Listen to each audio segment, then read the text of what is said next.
zaboravio je da ponese kredu za štap, pokušao je da je pokupi, nije se pojavio u zakazano vreme.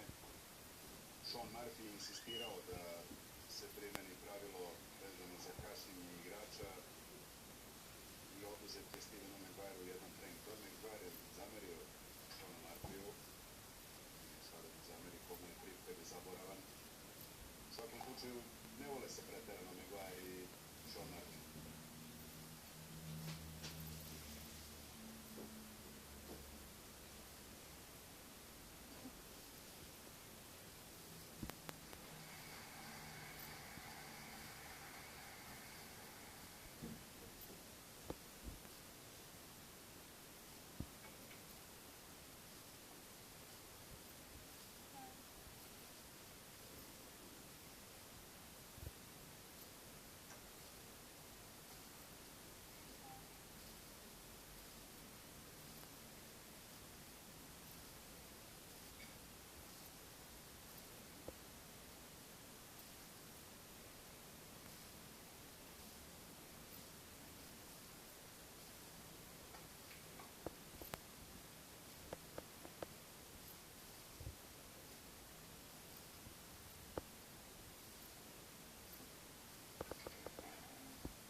Crvena kugla, crna samo čeka da bude ubačena.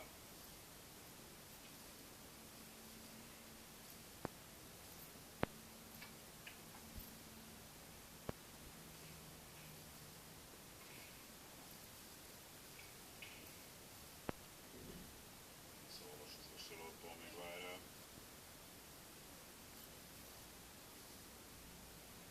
Žuta kugla je kugla za meč.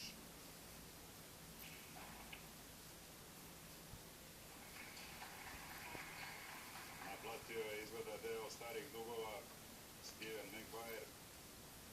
Nikada do sada Maguire nije pobedio Wilsona, ovo je njihov treći susret.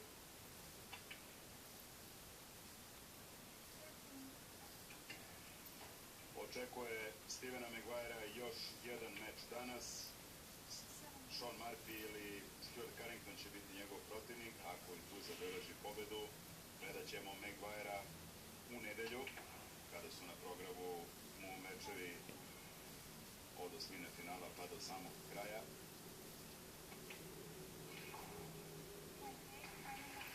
To bi bilo to. Steven Maguire je bio više nego ubedljiv danas. Savladao je Kyrena Wilsona posle 4 odigrana prejma, maksimalnim rezultatom i zasluženo je izborio plasman u treću rundu takmičenja, odnosno među 32 najbolja na otvorenom prvenstvu Bugarske.